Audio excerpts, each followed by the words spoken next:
Question number 381, Shri Srinivasal Reddy.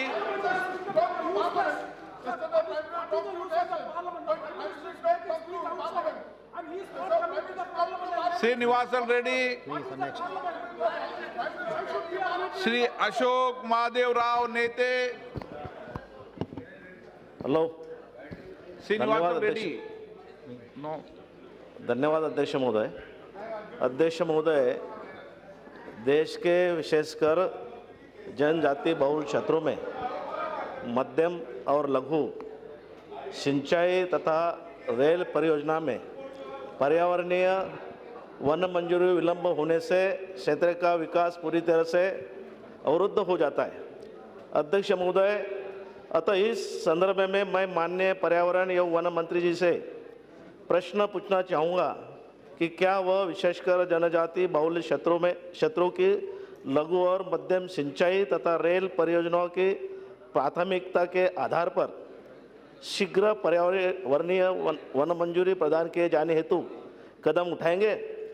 और मेरा संसदीय क्षेत्र गढ़चिरौली चिमूर जो 700 किलोमीटर से ज़्यादा लंबे क्षेत्र में देश का अत्यधिक पिछड़ा और घना आदिवासी बहुल नक्सल प्रभावित दुर्गम और अविकसित क्षेत्र है तथा इस क्षेत्र में मंजूर वर्षा गढ़चिरौली इस ब्रॉडगेज रेल लाइन के निर्माण को भी शीघ्र पर्यावरणीय क्लियरेंस सर्टिफिकेट दिए जाने हेतु निर्देशित करेंगे ताकि इस रेल मार्ग का कार्य तेजी के साथ प्रारंभ हो सके और नक्सलवाद से प्रभावित इस क्षेत्र के लोग राष्ट्र के मुख्य धारा से जुड़ सके।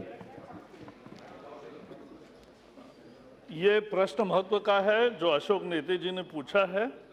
पहले तो मैं बताऊं कि जंगलों में मुख्यतः आदिवासी और गैर आदिवासी भी जो लेकिन जंगलवासी है, वनवासी, वो रहते हैं।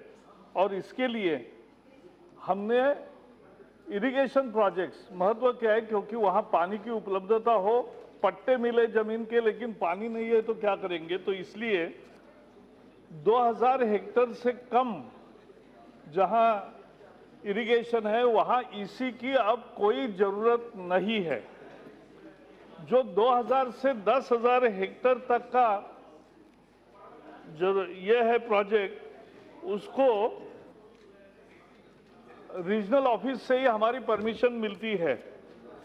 फिर और उसमें एनवायरमेंट इम्पैक्ट असेसमेंट जिसमें बहुत समय जाता है, 3 सीजन का, वो नहीं देना है। और पब्लिक हियरिंग की भी उसमें ज़रूरत इसलिए नहीं है क्योंकि वही के किसानों को ये फायदा होने वाला है। फिर जो 10,000 से 50,000 हेक्टेयर का इरिगेशन प्रोजेक्ट्स है, उसके लिए जो राज्य की अथॉरिटी है उनको यह अधिकार दिया गया है, सिया को। और केवल 50,000 हेक्टेयर से जहाँ ज़्यादा सिंचित क्षेत्र है वही केवल हमारी आता है। हमने पिछले 5 साल में जितना डेलीगेशन किया है उससे प्रोजेक्ट्स का, और हमने देखा भी कि हमारे पास केवल 7 प्रोजेक्ट्स अभी पेंडिंग है जो जिसकी जानकारी राज्यों ने नहीं भेजी है, और हमारे यहाँ केवल 7 है जो अंडर कंसिडरेशन है। और फॉरेस्ट क्लियरेंस के भी केवल 7 प्रोजेक्ट्स हमारे पास पेंडिंग है। 523 प्रोजेक्ट्स को हमने परमिशन दी है।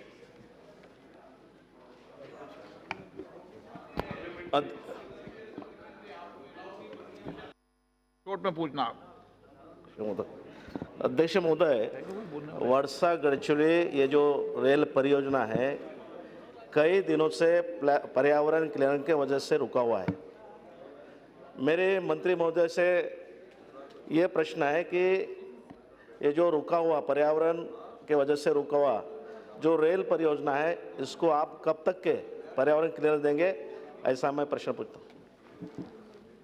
रेलवे, पहले तो हमने 2 निर्णय लिए। एक जो एग्जिस्टिंग सड़क है वो अपग्रेड करने को भी पहले परमिशन नहीं था, तो हमने, आखिर वनवासी ही यूज करते उसका ज़्यादा, तो इसलिए जो एग्जिस्टिंग सड़क है उतनी विड्थ की अपग्रेडेशन के लिए अब जनरल अप्रूवल दिया है।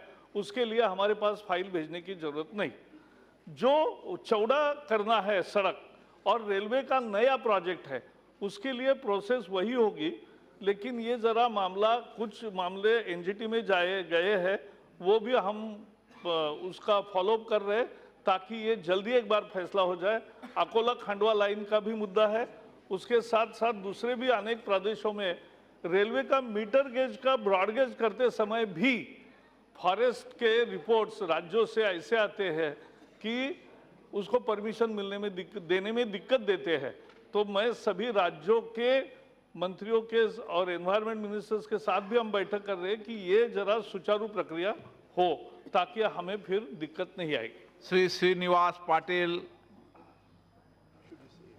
Sir, I am thankful to you for allowing me to ask the supplementary, which is little suggestive. In Maharashtra, we are thinking of the closed water supply. Deforestation होने के वजह से कहीं परमिशन नहीं देते हैं, लेकिन अगर पाइपलाइन डाले, बंद पाइपलाइन आप अंदर से, तो डिफॉरेस्टेशन में हो नहीं जाएगा और इरोशन जो होता है जमीन का या वेपोरेशन का जो पानी कम पड़ता है, कि छोटे छोटे तालाब काय के लिए होते हैं, पानी कम होता है और जमीन 2000 से 10,000 हेक्टेयर तक होते हैं, उनको पानी देने के लिए और गांव में जितनी भी बस्तियां हैं उनको अगर छोटे नल से पानी दिया तो भी उनकी पानी पीने की सुविधा होती है। और कहीं कहीं तालाब बनाएंगे तो जंगलों में जो वाइल्ड लाइफ है उसको भी पानी मिलेगा। इसीलिए अगर कोई ऐसा प्रस्ताव है कि जहाँ ये तालाब बनाए हैं उसका पानी बंद पाइप से ले जाकर उसकी सुविधा कम पानी में ज़्यादा ज़मीन और बस्ती में जितना पानी जाता है वो अच्छा पानी उनको मिले, इसलिए कोई सुझाव या कोई प्रस्तावना या प्रस्तावित कोई सिस्टम का सिक्किम है क्या? इसलिए मैं चाहता हूँ। ये श्रीनिवास पाटिल जी ने जो पूछा वो महत्वपूर्ण है और वो जिला कलेक्टर थे, डिविजनल कमिश्नर थे, तो उनको अनुभव है। लेकिन इसमें हमने दो काम किए हैं। पहले तो जो लीनियर प्रोजेक्ट्स है, रोड हो, रेल हो, इरिगेशन कैनाल्स हो, ड्रिंकिंग वाटर फैसिलिटीज हो, पाइपलाइंस हो या ट्रांसमिशन लाइन हो, इसके लिए अब स्टैंडर्ड कंडीशंस किए हैं और फाइल हमारे यहाँ नहीं आती। वो रीजनल सेंटर में जो पहले राज्य सरकारें एप्लीकेंट्स होती थी, अब वो डिसीजन देने वाले होते हैं और वहाँ एक्सपर्ट्स और वो मिलकर ही हर महीने एक मीटिंग होती है और उसमें ये प्रोजेक्ट्स मंजूर करते हैं। लेकिन मैं आपको बताना चाहता हूँ कि जहाँ आप पाइपलाइन की सूचना दे रहे हैं वो हमें मंजूर है, लेकिन राज्य का प्रस्ताव वैसे ही आना चाहिए रीजनल ऑफिस के पास।